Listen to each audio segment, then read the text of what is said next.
bây mi long hoàng na sốt ta ồ sốt thâu ta thế bên hụt đi ta phải hai lấy tiền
bên sao sớm em nấu ta luôn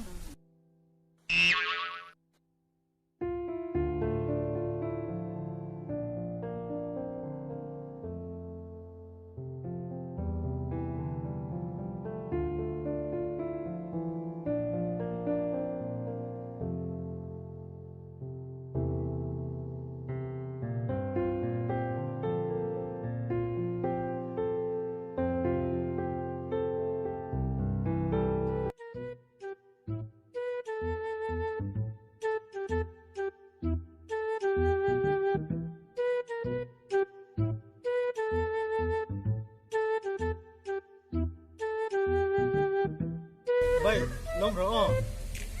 Sao nó sẽ vào mất tốc vậy?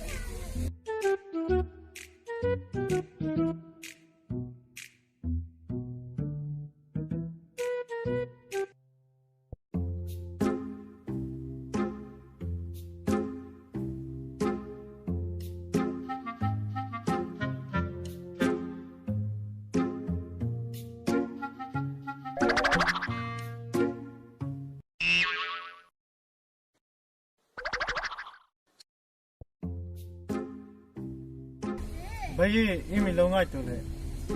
yung ko may karunay la kanan dik may na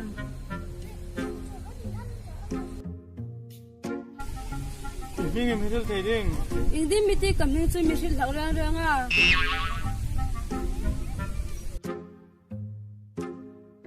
Kasi nolay ta sa kandon sen no. kami su ay rin na Ningi banay nalde. anal taktaka anla nang iming Kami sa zona ni. anla ever katin huna ko manibaka sa bayti o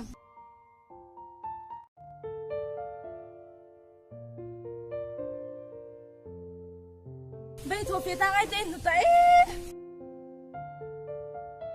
anla uzon maksan phak kan te chani dang len huna kai o Olay no rasa.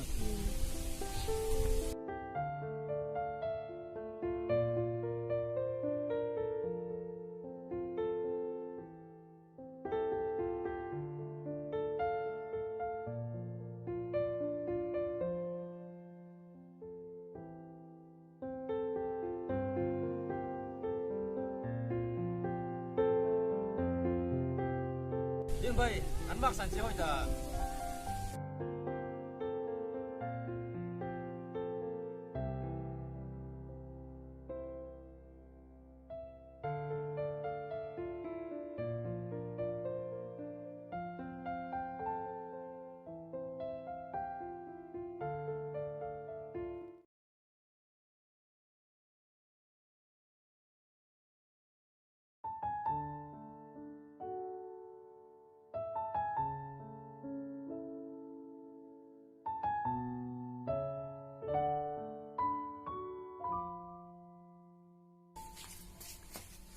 no với gian suni và mình sốt thế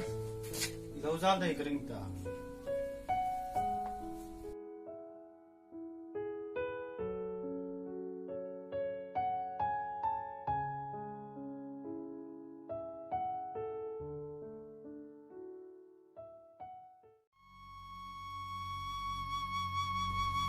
no em mi chăng i bay dong me lom no với gian này im dan hi boya vai sun han in ko le sa in ho tu hai nan mu ko wa if ye bat hai po po kha kar thar su nge ya pe dingin le kha an mi lo pe ka pula kin paisa palai nei si na in ta ngai tu di mani ipa lak lo ana no lungai no ro ahun taka pathin mi pelate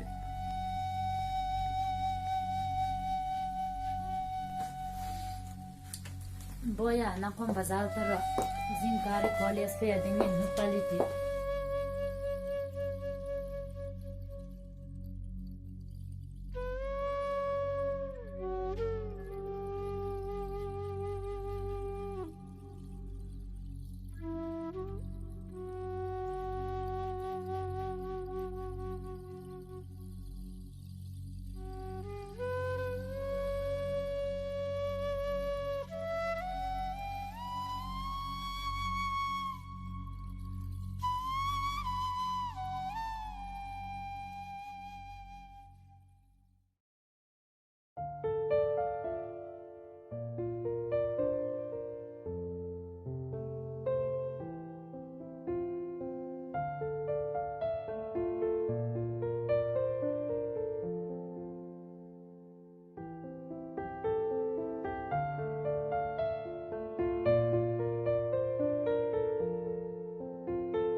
em lâu ngày tuổi lệ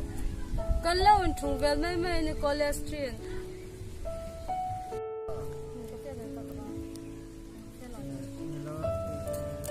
bay pe ni kan nei ni su pe kan pe o ani ro so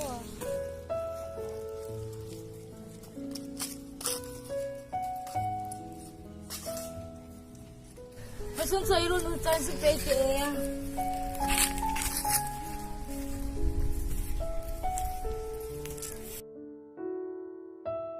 Irene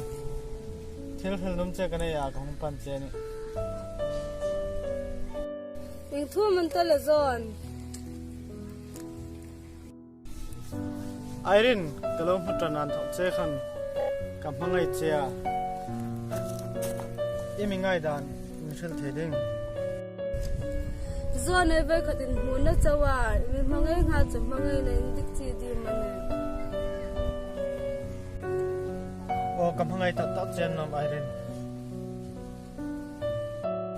zon mi sai sak chu an nan no o ka sei sa no che ka ti tak tak ani iti tak tak ani chun pom thei ka che ka ti tak tak am nom kam hangai che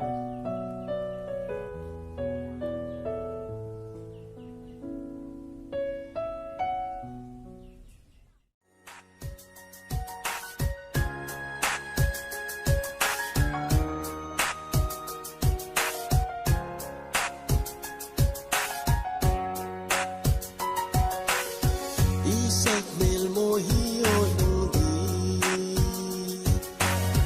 kasir bang thilu no boi ti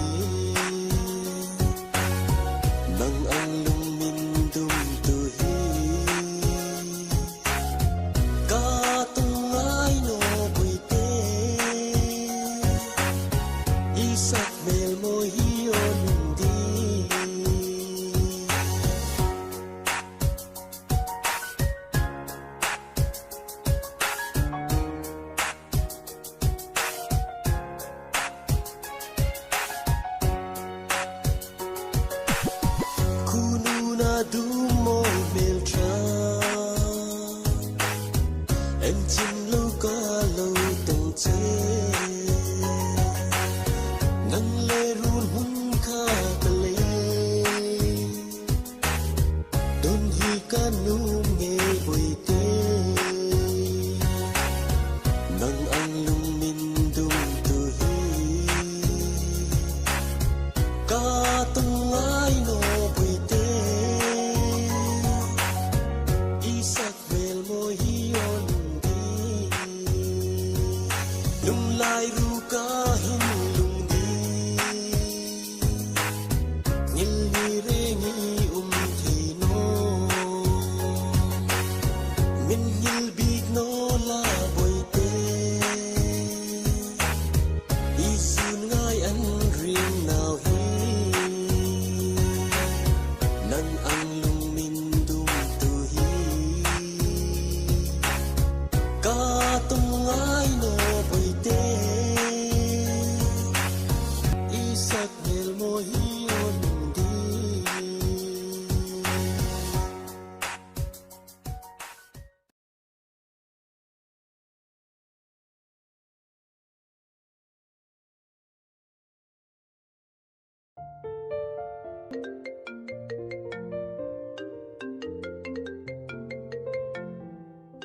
Hello? Oh, imuzon. Oh, ni Rose, oh.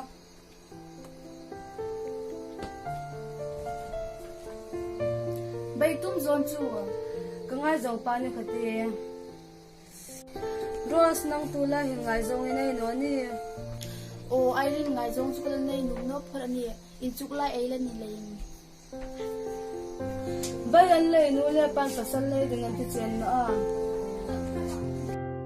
o an meeting e na chu kai kala nu pek ma dit no sa pasal nei ding hi kanum no ni ing angin ho sa hai sin la khom pasal hi bai khat chawai nei ding ani lein ami mangai tu ding le ami lung si tu ding ka zong ani Rose singang pasal mi zong chu. pasal di zong chu mi fel daw ni sin la ju don ngai la lo pa si sin la khom poi ka tin no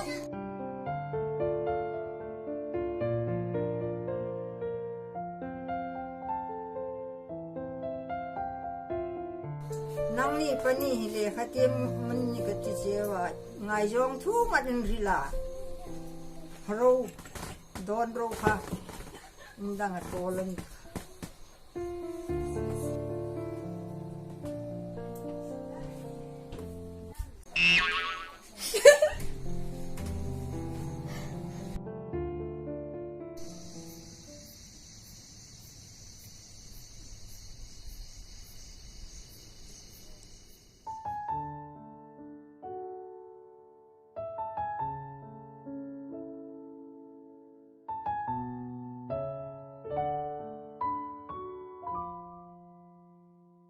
ubui lo fa kan ta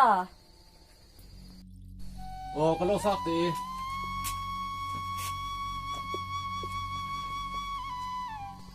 ubui chung ko la mi felek I huin loi nu lom lom bu fak ding ka lo ngak che a in khoma ka fe ding ani len bu ka lo fak senel che ne Apoy no sa toy.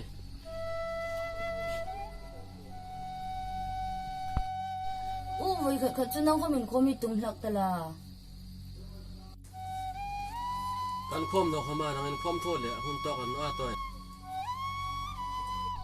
chungel chuni thei tim u mi sim hi adam song ding tu ko mayum na ai sing na hi ai ta an no a mi sim hi voi khat thiding vong ai nia voi zan hin ising na hi lo top ta ang sin la islarau hi a him chi dim u in ngai tu ro u ising nun hi sim that tum ro hun trai la nei sung hin asan chui sang nu hin ka mangai em le che en hinga ising nun I mangal ding hin chu ka phal no nang ko min ngai tu me la u nu le pa lak in hem na ding ai nei ta si na a ai ni fa ha hai ta ding chun u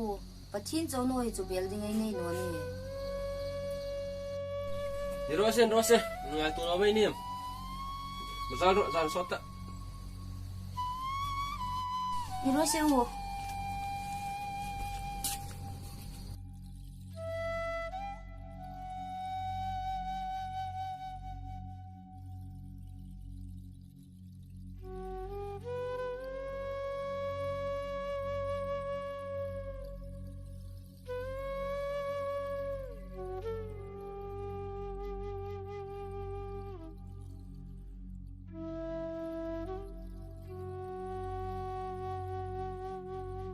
Olalpa voizan hin panei lo hai pa nu nei lo hai nu kan nei lei che in lom thu ka shil che ani tong trai na don tu pathin kanei che a chu lein khovela ka mangai tak ka u hin nangma ro pui na po po hu thei dingin amit suk var pek la ma tinga nangma rong bol tu tha hung ninge thei dingin thang pui bok dingin lalpa isu krista mingin ka hi che amen.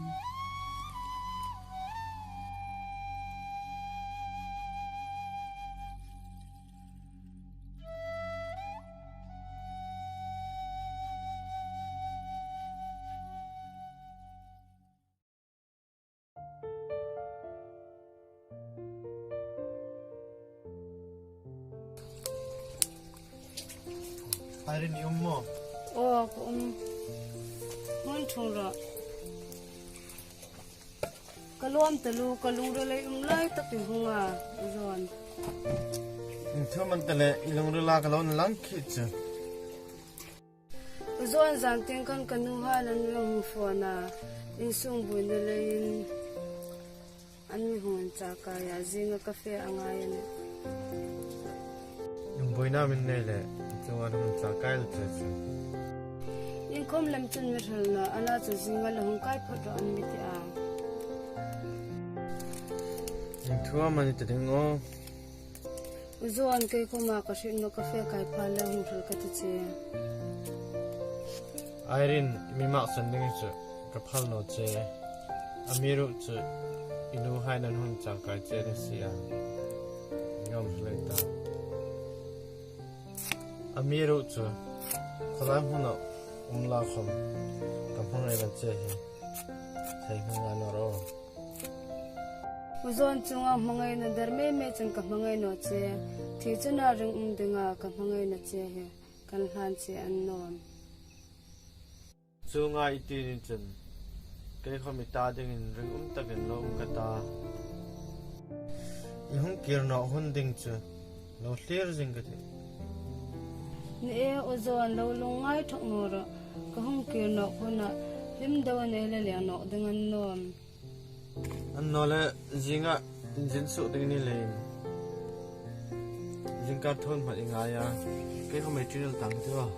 ole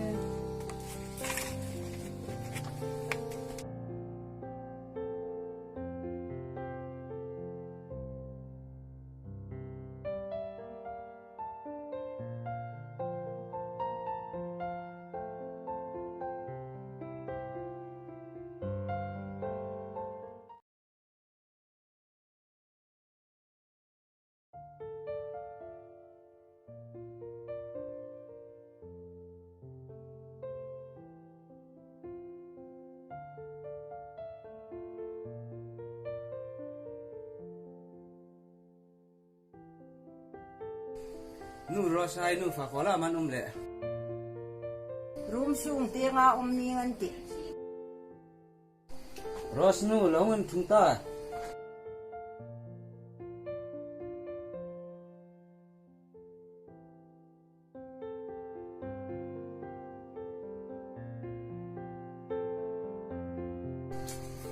Moi e nào nu e karol pa big sang anao pa nu mai dingin an lo be sia ting po kom ni sien la ke ka kan ka thu ka poyal thina a pi le a nu le lahungin bing kan ta ka tia kong ma sanela na nang ni ning tinam mai da nin nei o ai nào nu pasal ding sun dit puya uman no doctor sin celani bo yung po hom na sin la ai nào nu ro sunga in phan ani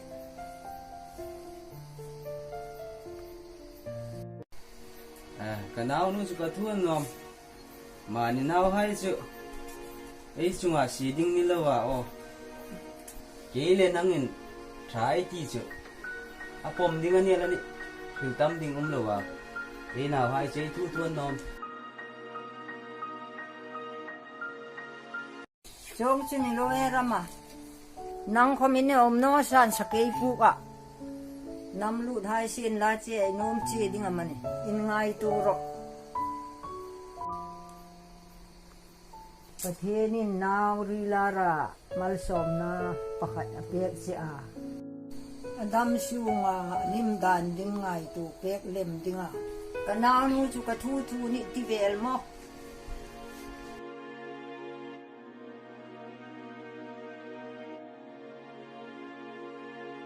อปีก็ระดับสูงให้ในเอดาวนูจุงเห็นโรเรลเทนอตินี่อพูดคมหันประชัลในดิ้งอิติอาอนมโนรีจิงขเต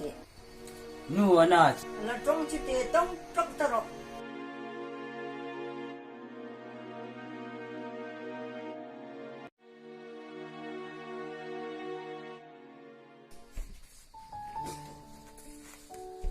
รอสอุ้ม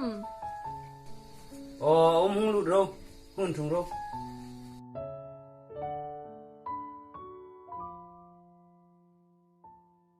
ตัวนี้อีโรลให้นุ่งแต่บ่อยนู่นนั่งตัวน่าตะกมินตะลีก็จุกรีจิงโน่บักเสียจะวีนาวกันนี่โอ้อะไรเนี่ยจุดดีอันนั้นไอ้ลูกนุ่งหับตะลมลมจะเป็นเฮงโรลเหน้านุ่งหับอันนี้ดิ้งคอมินตะริงเหรอบ่อยนู่นนั่งกับหุ่งไอ้หนอเสียตัวน่าก็มินเลยlain kay ko ngay do koles kaya hum kani kalte haina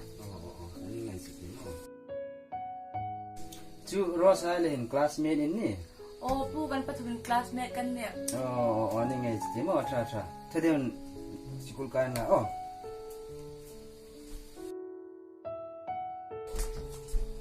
bai he fiang hale tiu daran fu kan ta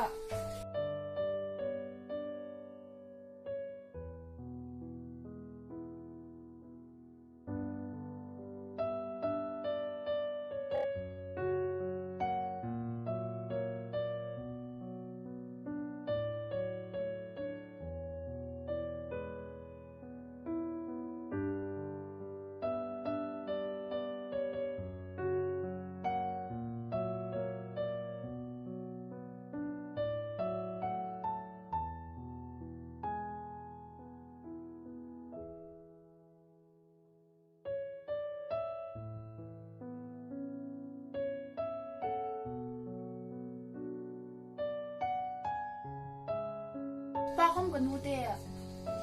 may por committee dengan te alo ngin bang ni ngate kumpul ro rel dengan ti ni ngate toy nong inu hai ayung tika man ngin trin ding kasin no pa ka rule hai in computer class unlock ke hom kalak nu ve latala ilak no man le im poisa be dong amane be dong no ro poisa inchuk nom chen inchuk digan nom computer class kom ni rose in class kom ni rose ilak nom pho chin poisa tiang chiang kom boi na ding om no pa hi chu fel thei ni ong boy nu ichi nan thokin iti tin kan tircha idip dit kan tho pek cha nang kham voi khat ding in nung ha vien ta Hringnun hi film khur taka I mang ding kadit ani chun kan thu lovin ngai zong khomine ding an no eng tiklai khomin inu le pa lungril na zonga ding an no ni hriram boy no ni ro si pa good girl pa la hung zal ta ka ti inu le kan pun hum kha lo pha sala lo sim fel la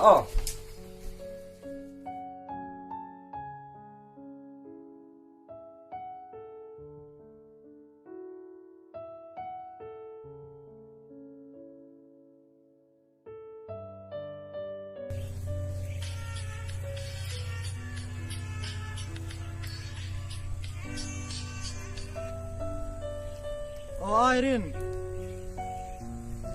kalung rele umlai takin mung phone kangai to lata che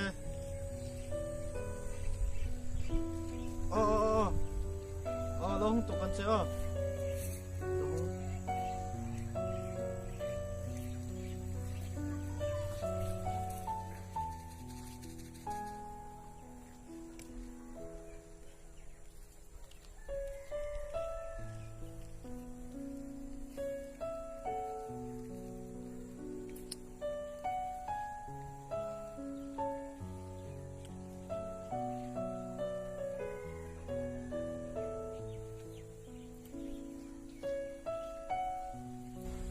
ilung nila ilong ngai na chu rosco mathalal tala bai he ril khom chu nom talu amiruk chu har sale in zak katia ka mangai na he lo hlan tareng lang khom nakimi lo pom mo sin la amel ka mungam tano dingana alo dik ru riwal the cha tu na masil le ane bai setang iti Irene ka patrol ngai sia hiro se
Boya, hipui lang don re.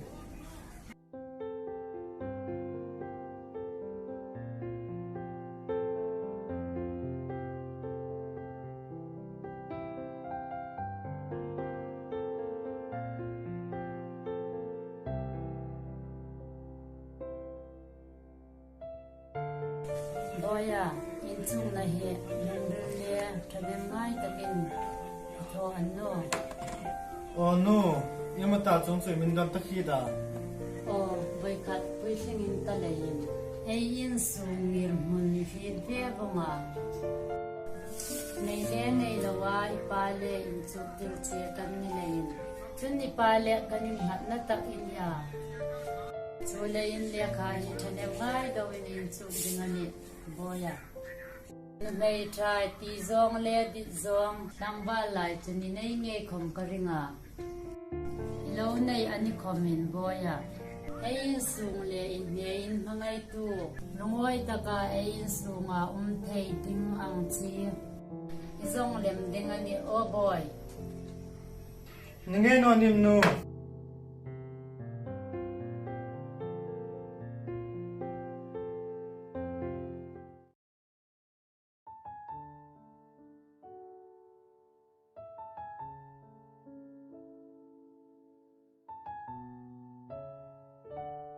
zon ning tinam mating pai dan ding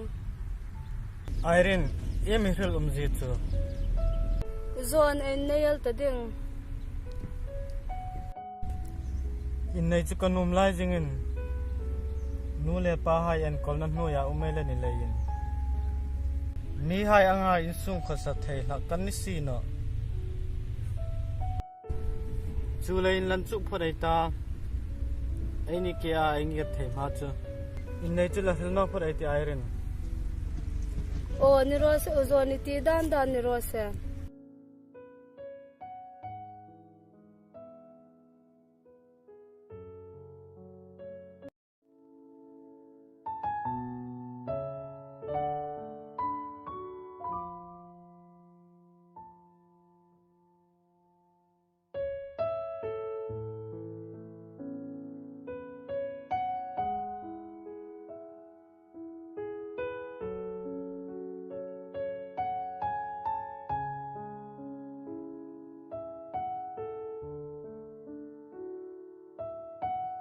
vậy hun thằng lom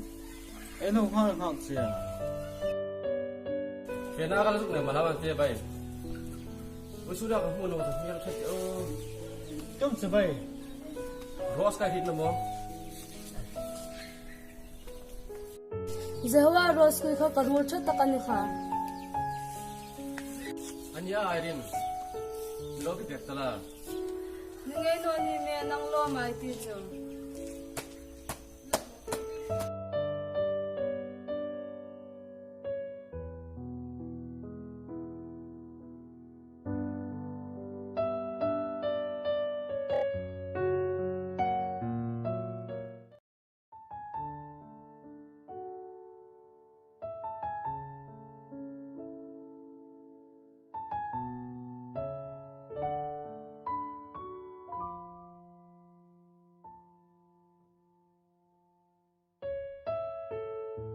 Rose mi thole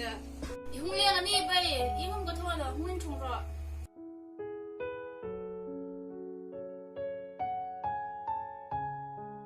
anna indra ba kai sung dang hai te office ka pa fi a kan mu chu bazar ka ya fi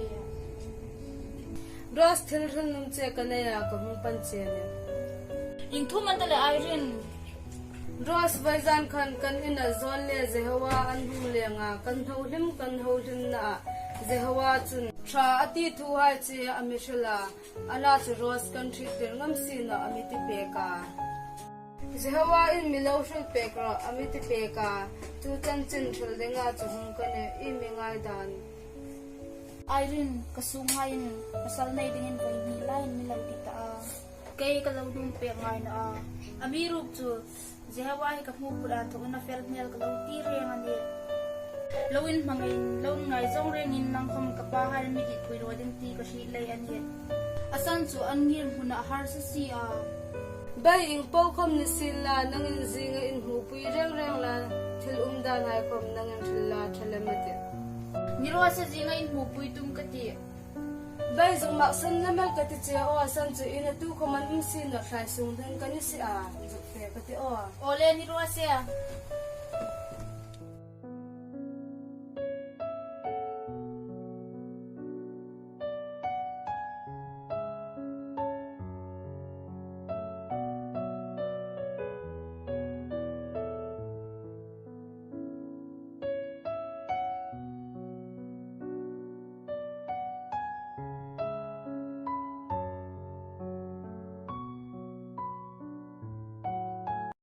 Ross in hung pera ka lom tang sa dani Zehawa ka hung nge a chung hing ang hini kang ge hun chu nang hi ka mangai no che ka lungin si no che ani dier no ka sung hain ka pasal dingan lo big sa bong ani talain ka lung na ni no sin la khom nulia pa hi nuya ai pathin an ni lein chu ba ka ami charlin tu an ni lein an tong sel har sa ka ti Ross chung got chu tam su nga dit lo kuma ding chun in zoom chi mani Zehawa chel khela nang hi komin lo kop lam che ko kasung hai hi ichunga khil ni lo tak le moi lo tak in ko sa palanta kalung ril na ding mai ni limati Ross nang ka mangai le che hin in kim tur hum kan zoom mani Kovel moi na le thau sak na su hai du thu sam angin lo pa thin olang che khom kanai sun ka mangai na le ka hring na hi thi chena dingin ita dingin kan san le man nom Ross Zehawa ingkim tho thei pathin chunga in ngat ai ta ama in rem ati ni chun ko eng ala hung in her suk ding chu ring na in hak le mai ti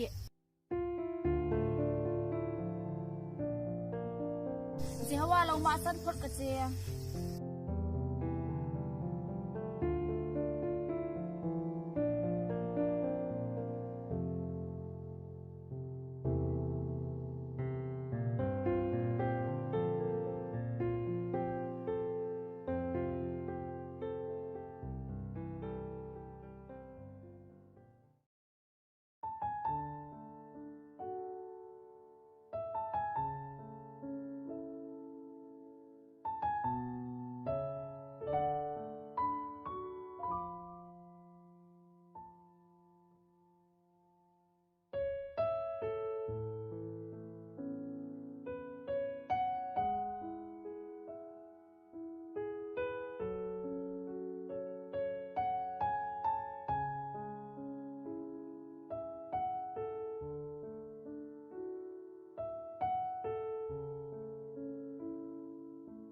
Rose le nin big na chu im chan chin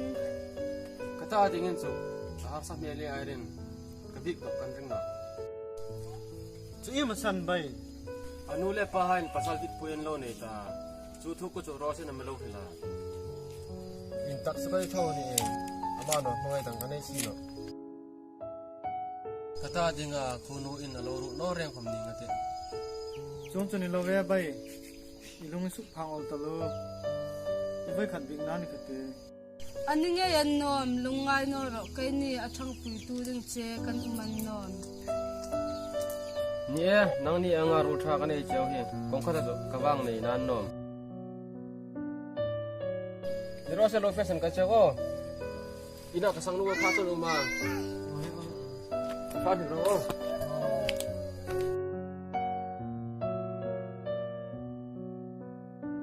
ai rol pa he Rose atading chun rem katipui ra no re ngani asam chu anni mi hausa naw ni bo anni hai chan dit khom sam tang ta chu baga Rose pa le anu hin dit pui no re re ngam te ai rol pa he ani nge uzon ai thei top in hang su phat ai ta ai thei ba ka pathin uman nom ami thang pui tu ding pathinan umpriyata ai rul pa he pathinin ram lahung ru pek telate ni Rose an iron hai feng ka de ole ani Rose zana hung lang lang pati u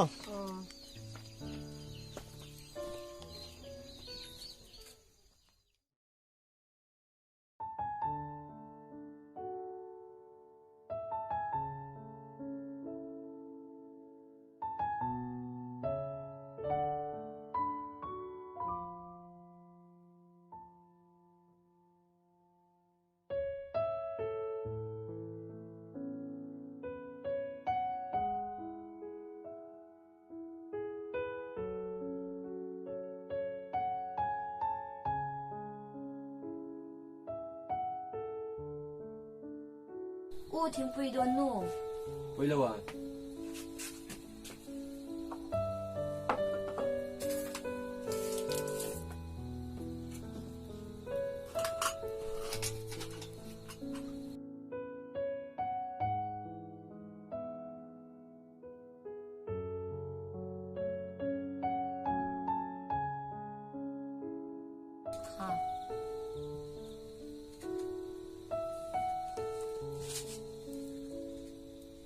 choi na hi kholai thoi lon chogam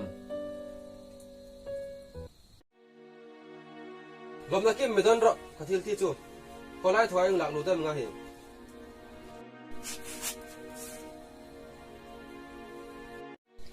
u mi hal no ro e in sungar sa ji ko shit via kai kom voi sun ka thei ang in kalon lo ve elani e pan sak hai pun so ba kalon lo kalon hlo moi ti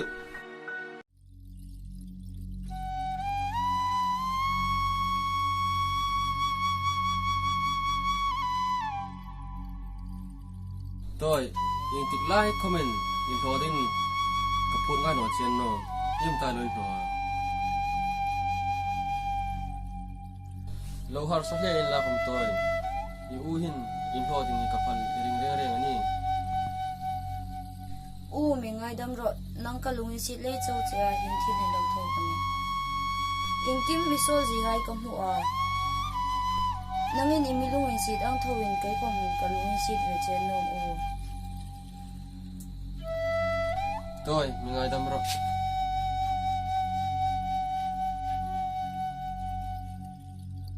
ka ri thiam che ami ruk chu nang no chu khabe la in he ma ding dang ka ne tan wa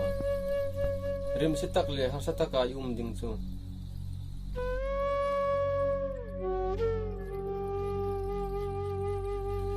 re thein lawar sa le in la khom in ho ding ka pha no le chom ni toy chan su no le pa mo phuna ka chungai kan ni ta le Dal pa ka vahang lom nge de o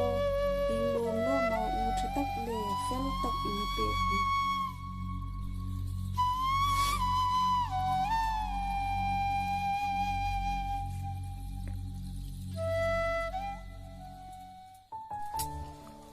Irene nikhat ni ai thil thil kha tak takan no o tak takane ana chu isung hai ti zong kan chi di mane nilove ai kadit chu kasung hai di dana kamhangai chu kasung hai mangai ni khang tinga chu bu no ro uzon nangen chunga iti ni chun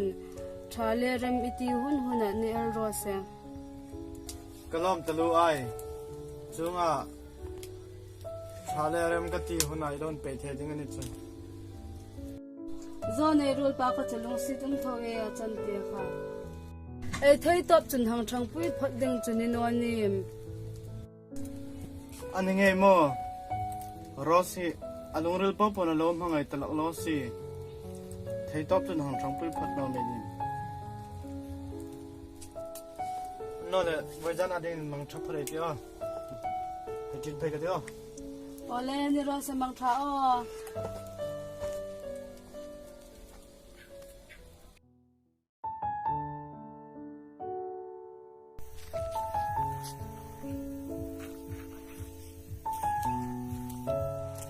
bai imata college no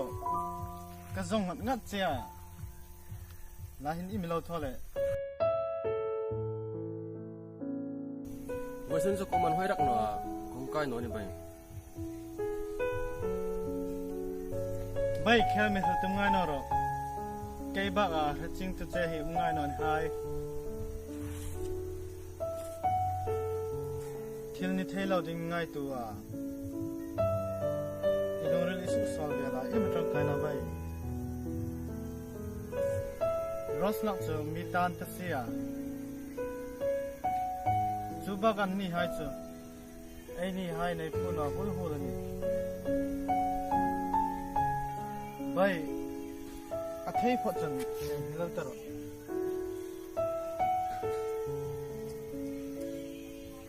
Bai thei hil katum nas ta lo ka thei hil tum po le ka phai na hi azul deu deu angan ka hita sin khom kata dinga khun ro na lo ni ve sin chan to ka lung su oi chu a tul din da hi bai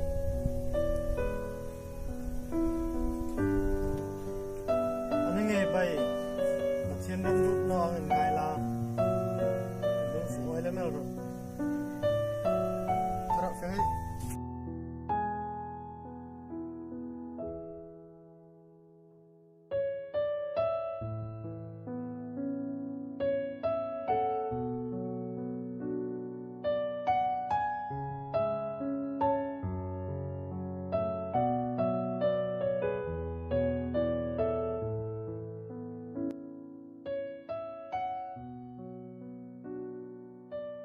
Ross,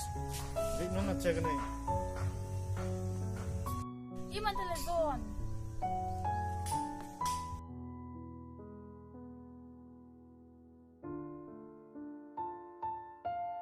Zon imi mi big num na san chua. Ross, nang khoma I hit karing thawa. Karol pa na lo mangai dan hai che. Along rila hin nang no thil dang in khong ngai tu nei thei chano. Aphu no dalo che ka hit. Ke khoma in phalam ka ti. Amiru chu anlo thul talak angin mangai na himit dal alo ni si Ross yang kim pathin chungan hareta athai ram chun karul pa Jehovah he sula apil mangma hin nungin si takin pathin hingin mithang pui ram Zon kay homin irul pa hi lungril ru tak chun kalau mangai ve an no. Sin khom kanule ka pa tong ka sel ngam si no. Ana chu hi nga Jehovah in Hringnun apang elding hi chu kaphal si no. yung po kon sin la Ross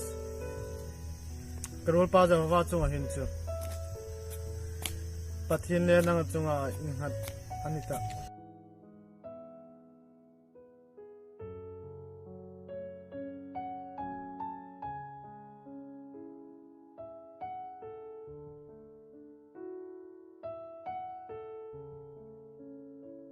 lalpa ingtin takanam thong kata kheng ting ka hlir chun ka mangai boxi kheng ting ka hlir chun kanule pa tong ka sel ngam no boxi lalpa ingkim ma ting ka tuk ding pe hai hin nangin mi thang pui ding che en kangian che ane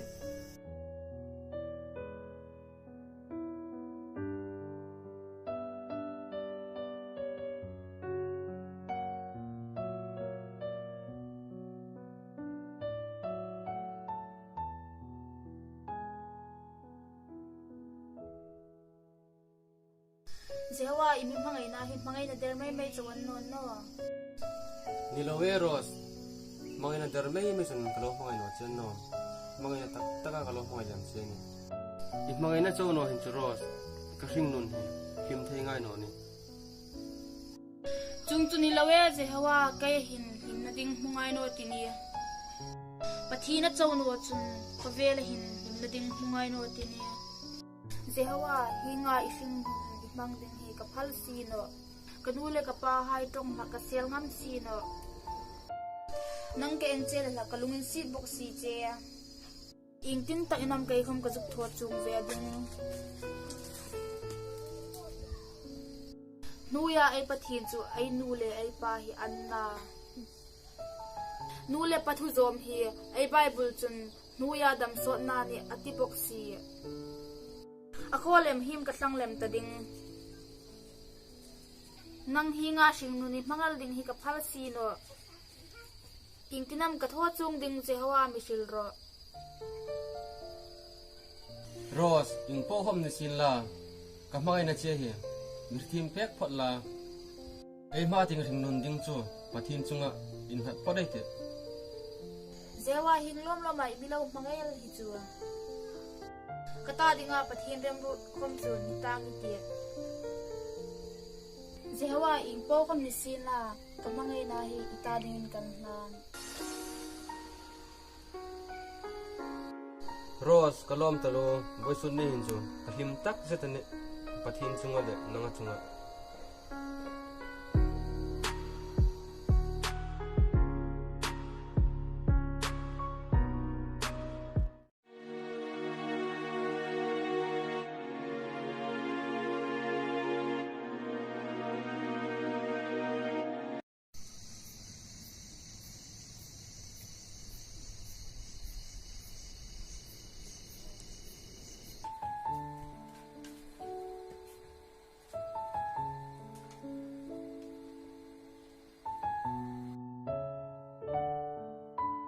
Ros long rohin long thung rohin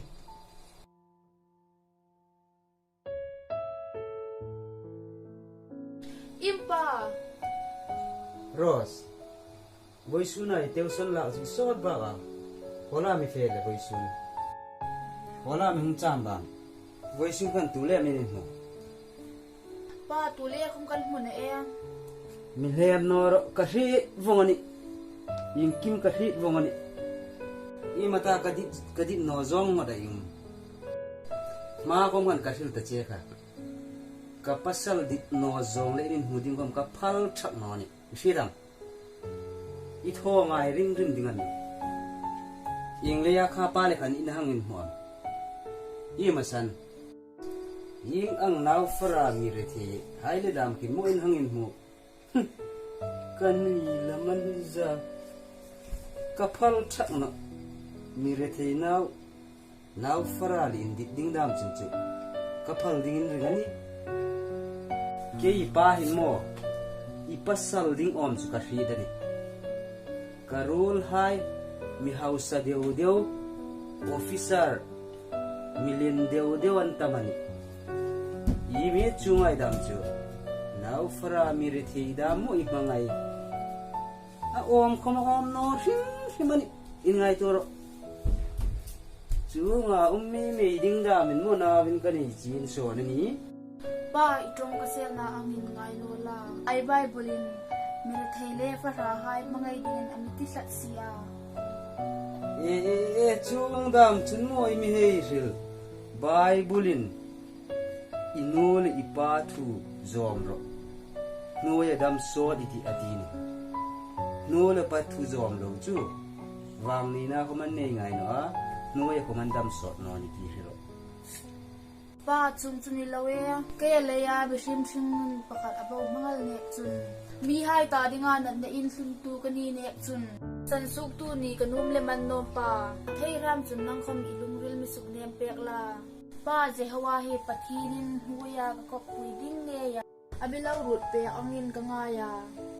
asing nun pil mangal ding ni sin that ve kanuma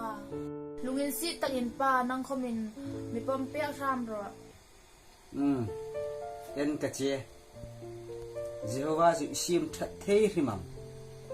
en ka che isim that the ni chun ro pui devin in nei na sim kata isim that the no ni chun kadit taken inule ipain kandit tak kanin nei ti ding che ni ti ro pa iti ang tak chun ni ro se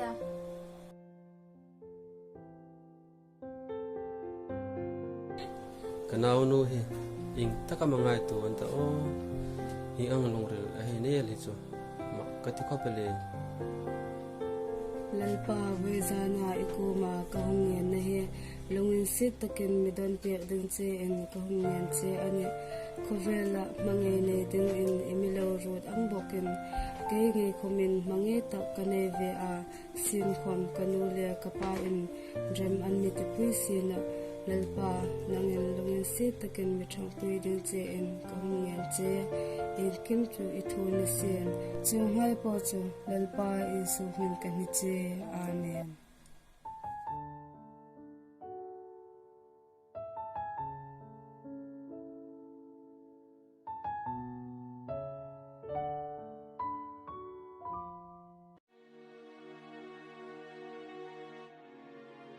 lom na kim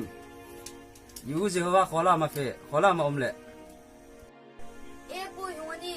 min chung ro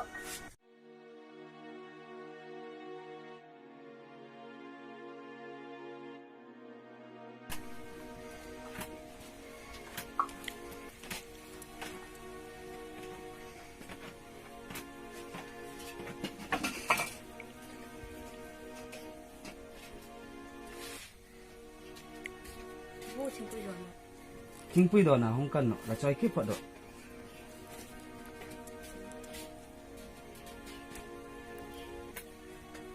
pu imi hungai tu tale lom na kim u pa Jehovah he lo thil thar o kanau nu ro si voi khat khom loin hu pui tan ro se ka phal do ni an no chun ata dingin atha no dingani achung rik na dingani thadon lo thil pe ro nang ni mere the nau fara hai nei dingin kanau nu ka phal thak no ni athe ko ma the no hrim hrimani mi bong in khom thuk lo da min hlu a mo in di in hei suksa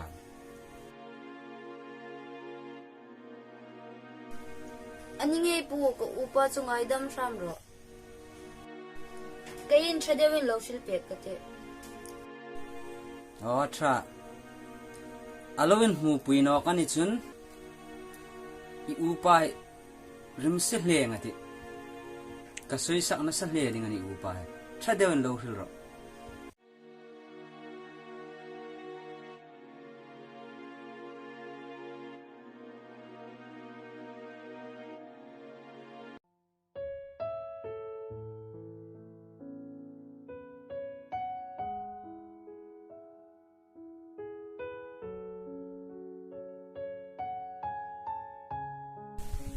Ros big num na che kana ya kalong ha kal che ni in manding o ing thu man tala lom na kim uros o upa je wali hin kan chin te an thokin har sangoi ngoi ya hung sei lin kan ni a kan u naw ka ra mi sukbui tu thil reng reng a no na dingin pathin kuma kan ni na sa tak lak chu ania chulei nu ros nang khomin mingai sinola voi sunan thokin ka upa je hawai loin hu pui tangai lo dingin pathin mingin ka ngen che ani ni ro se in mu pui tano katia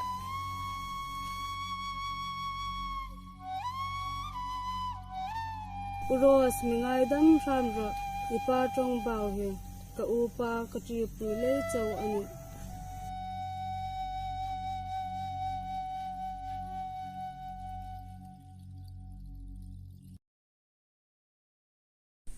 Irene Ross i macang apa suhin college ko mahung no ka call ko men pick up no buina ni te man o bai boi ol thai kalo sindang chwa khom no ni an no bai ni dang hai kan chu amung call ran ka vai suhin vai khat ko mung call no ke makati te la ka call la pick up si no dai dong no ra za ting le ke in zangai pen de na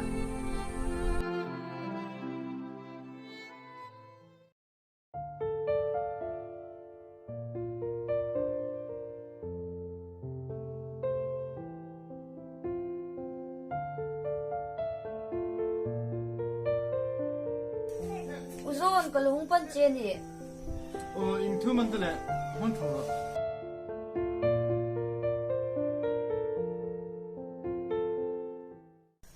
Uzon zingkar khan rosa pa kan in hunga. Alung oi no thuwa ye hung sila. I upa je wa hin kanaw nu ros. An mo pui no ga ni chun thanwa ni hung pia. Uzon mi thang pui ro in kinam ka tho ding. Ka u hi thu hi ka shel chun buina sei nok de ngana. Kan shit tir ngam si no. Uzon hi thu hi nang khom hin shil no ro. o ni rose idung ru sol na ro kai ka man nom in khom boi na ding no na han loi phat la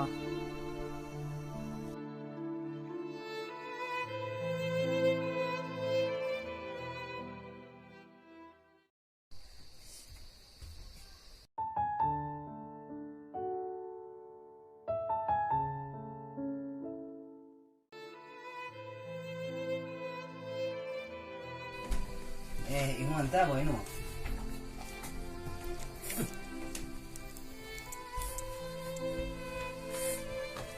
Boy no boy sun chi wal him no de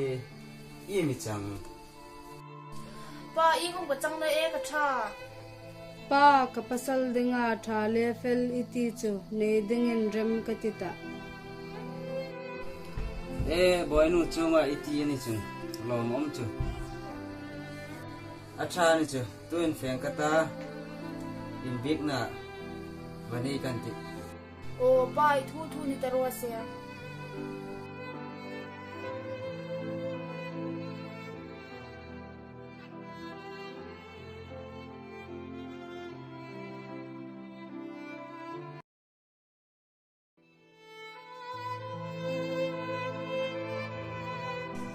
lom na rosa ko mai metin pe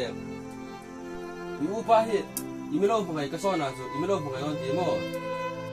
nagan ka hin na ding jong ding lema ingle ya rosa kan kara burai simam hinga yu pa hi ka hin minum si no sun wasuna ding mak santa ka che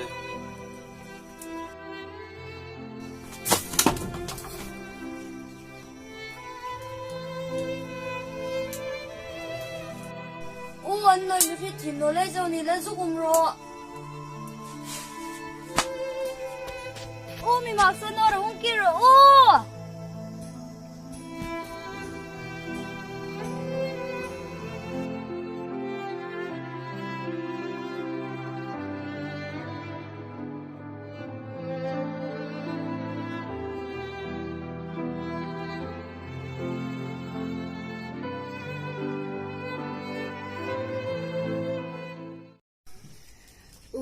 tinam ichang loin ka hun le ni hai mong kata o lungin si takin hun ki ram ro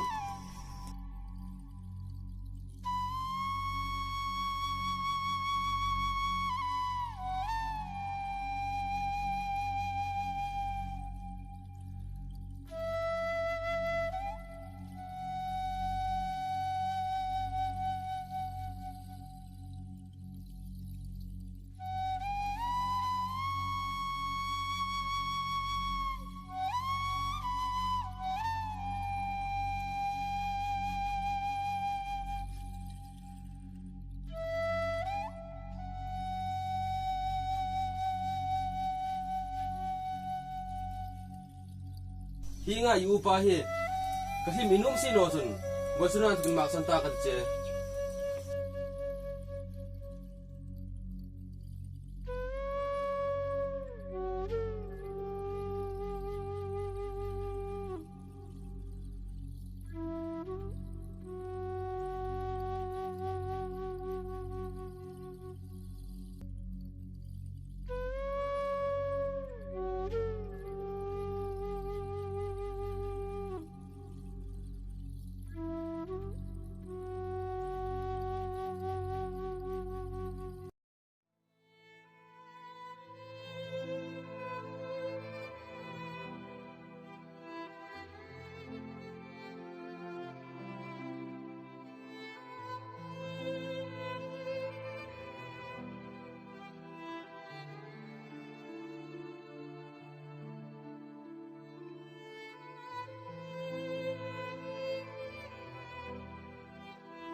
Uzon erul pa Jehowahin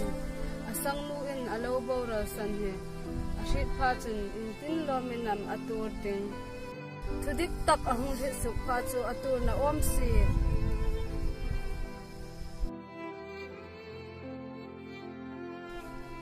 Jehowahi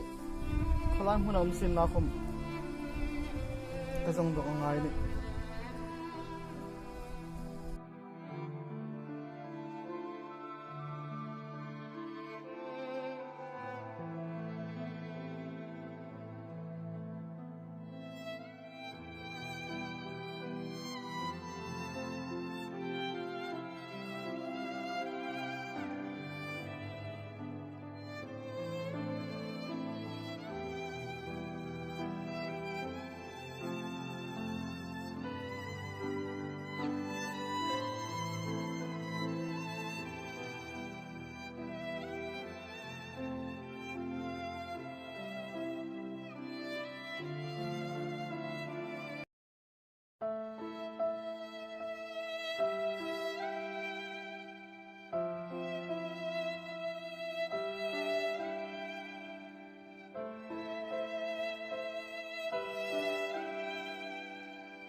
Jehovah khang chan thathum sun kholam om kholami thamral pai ka sang no khala mo yem thilum ji rin ma kha sangnui maksan thilum dan thul ka che Jehovah isangnun thu ipka ding na min puisia ana cho vai sun ni ka hil lau tho tho che ngai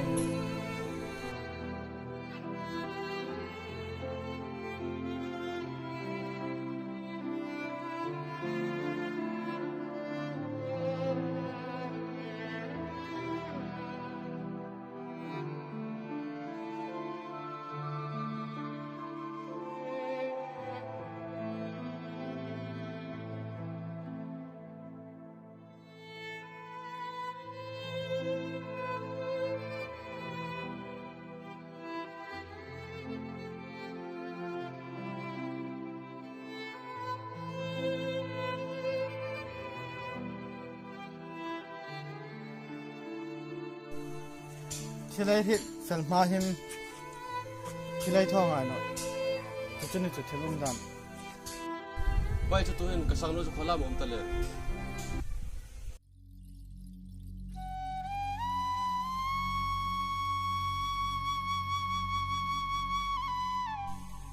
Hringnun chatun rama milon loi san unta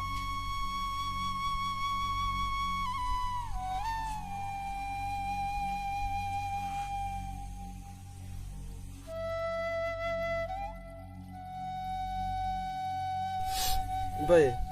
ngai da mi nya hung kan nom ka sang no ko ma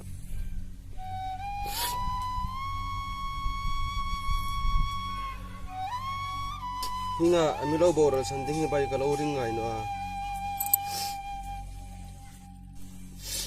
ka van sir te o ka sang no ko lo ma ka san tan kha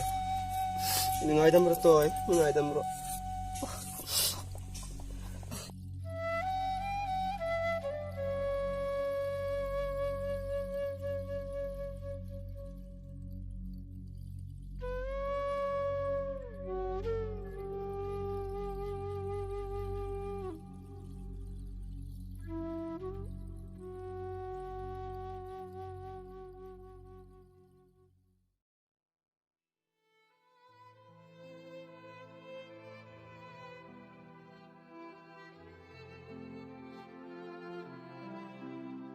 Zehawa nang kam tu tan thukunin sim thatum la isang nu kamin anum tak chu Hringnun thara Hringnun imang ding he anum tak ana chulayen nang khom tu ta ithul tu ka he pathin ko na che in ngai la ithai to pin tu tan thukin nang khom ama rong bol dingin in bu sailem tara ni e iron tu tan thok sakai khom ka Hringnun sim thar tang kata pathin rama rong bol dingin ka Hringnun he in san lem tang kate khovela hin in he mading kane ta sin pathin chau no hi chu del ding kane ta no ni bai ing po khom sin da sang no thana san me sai koi phot ro asan chunga be ngai dam kan hi ngai ni bai ka thil tho hi ka tho sul em le Hirose thang fe pe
mi mặc sơn nô hung kia rồi ô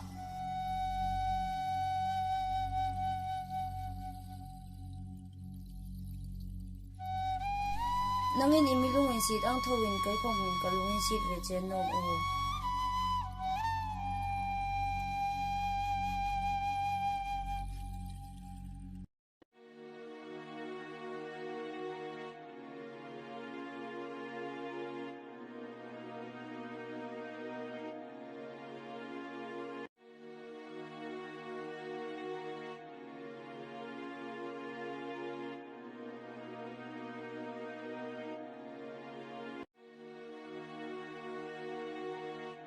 Jawa ini mo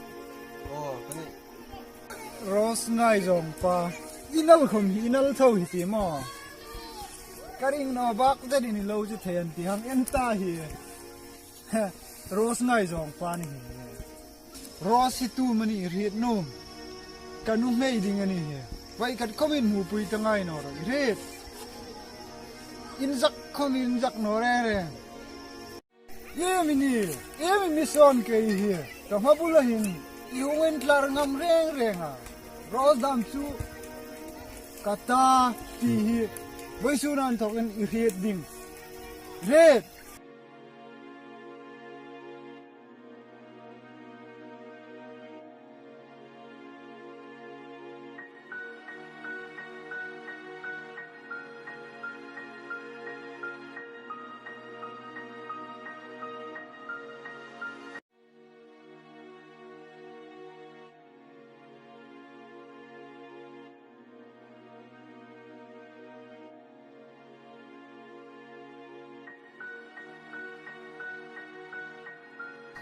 Ini fara hai ta ding chun u pathin chau no hi chu building ai nei no ni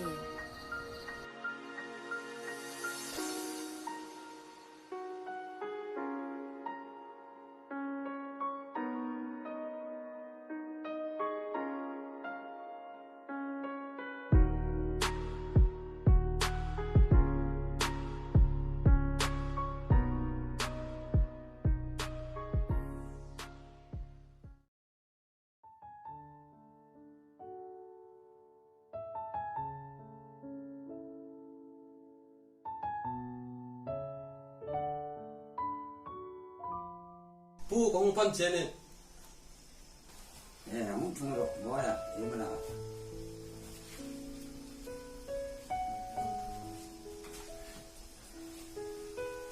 Nhưng thu mà nào bố à, mình còn nó sẵn chưa. Pu, hal sat na cái này nè. Cáiនោះnày, lim na ding reng ka hun a. Yim ita ngata pu asan. Ani lo mo ngone ino na lim na imu ne no o ine no na san ju pathin thu toy tir sileita chu taka thokchen ngun the chi ka pe sia pathin thu toy ti ngai tha ngai ti ibao ni su jalal pa ni ti itana michila an thoka pathin na kai tho ti ilung rila iring phot chan sandamin umiti mi hain alung rilin Antana Fernan mulak bawin antana sandam nan mo bokla ani atia Hringnun he pathin ta dinga en bang then ding le nun lim na emu then ding chen ama emu ching anga ya emu ching chaw ni lawin e bawa e tana nga ya Krista thi na kha e nong le a ari kha e bawa e tana nga ya chu tan tu le chu ring zo tu ha chu Samung nan neya anu na lim nan neya rong bol na tin renga khom trangkai tak lok tak en rong an bol thile chulen nang khom tu tan thokin Isu Krista chu ilal pa isandam tu ni ti ilung rila irenga ibawa itan ngam hot ane chun hui taken chan chen tha khom su te ta samung na nei ta lim na nei ta lom na nei ta ito na tapot akan ilung rel chanin hoiting ita chanchen thapong dan na khomsen la in pak na rasak na khomsen la mi hai ko ma chanchen tharil na khomsen la hi imun dik pot ane chun ita ding alam pui thatak ane ding na cholein ilung relin Krista thi na chu ka ai nge ya thi ni ti iringa ibawa itan ngam pot chun sandam ni chu sandam na chun an thok tani fe su tan rong bol na cha lok tak in nei thei ding na samum na in nei ta ding ni ni e pathian thu ne len chong ang ta a ring zo wa ipom man chen ni samum tak in rong bol na in nei thei ding ni ti chu e ang an sen la ipom thei a ring thei ni pon chen voi su na thok ni chang thei nga le ni ti chu e si la ni chu pu isil ang tak chun kadalle kasan dam tu dingin wesunan tipin kapomanta e boy lo un ta lo chung a ti the ni chung tong trai na ni pe ka ti che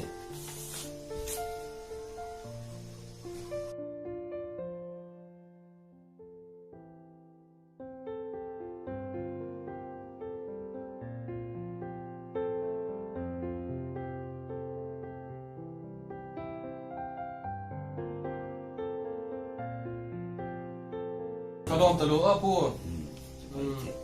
Saya hal ke apu. oh Alom telu.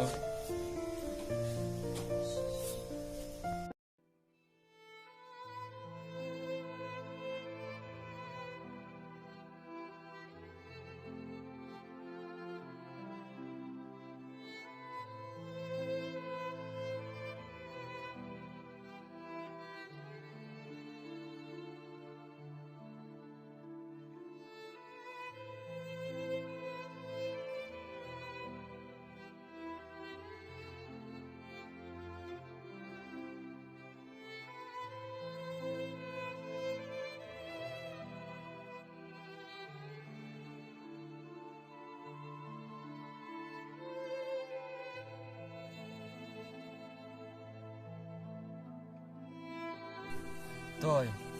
iku ma ngai dam khom ini man lawin mi lo lim sana li chu in tak ka thi ne tôi idu thu sam le iti ang tak chun voi sun ni hin kei khom voi sun ni an thoken pathin rama rong bol dingin kal ka pian sok dengan ta tôi mei ri puila chu im he lom hian te o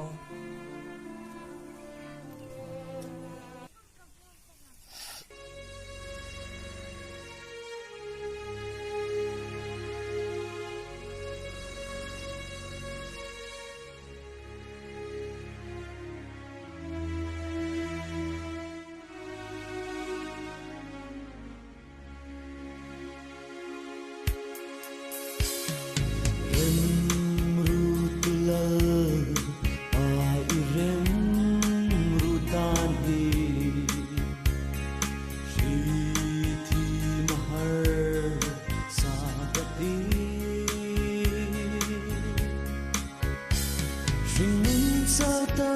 ka ka lai hin lalpa itahlim dei hu aleng tanu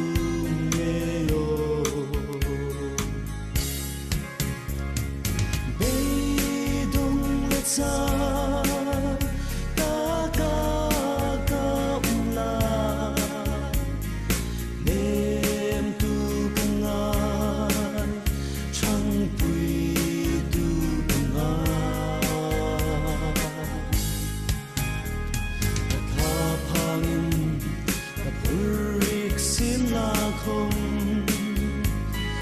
thu hình như trôi về la rem ru tan sẽ thêm thấy đêm in lâu ban trăng quy rô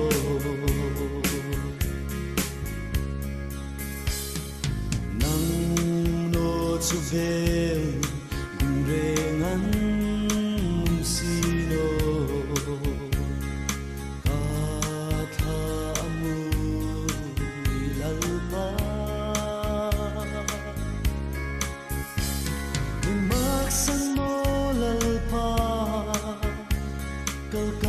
trôi thiên nô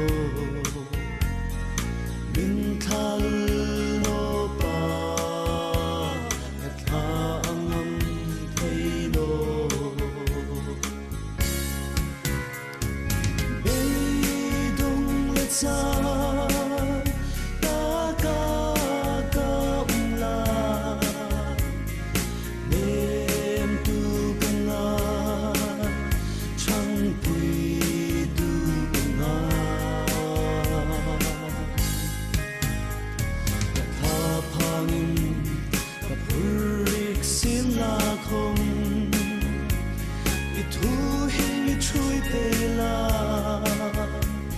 i ren hu dan shithing hey dingin nal pan chang pui ro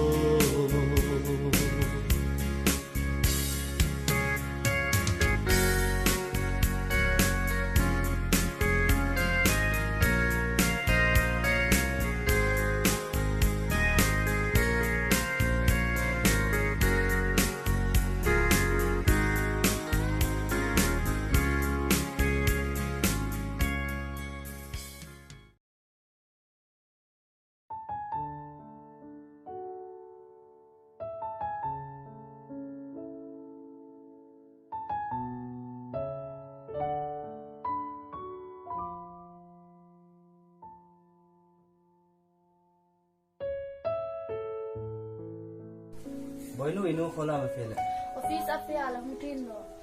ni ngai te pe ni kom office sin to du tam the ta lo hen ko e boy the ta lo ni pa thil thil num che kana ya in thu man te boy no pa je hawa chan chin ka rira missionary afia ding thu chan chin ka rira ani ngai chu te lom pu ba ka la ji wa chu choma missionary adam lo fe tum ta chu lom pu takani pa afia ma in se wa chu bai ha chin mu pui ka num hangin mu pui la thadevin hangin hlading ani ni ro se pa ka lom ta lu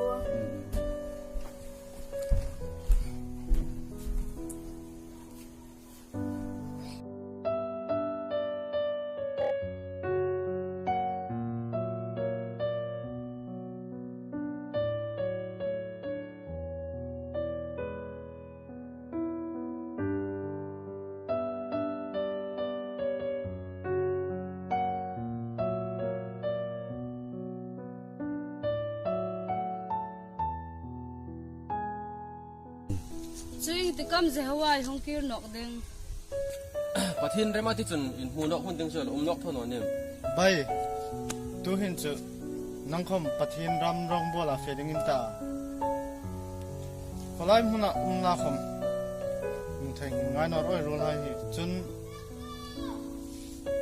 i tong tai na khoma mong film thak la ke ni khoma film thak kan tik se zero se bai nani khama in thei toben trong pharan mong san thakin la ni khat chu lim le lom dawin elan hu nok ngai ding ani pathin zar chawin ani le bai an fe ka se ke khomo kon si bai si wa pathin thoi te chewa nani khom lo dang bong bong in la elan hu nok ngai din bai fe ka chu mong tho mong tho le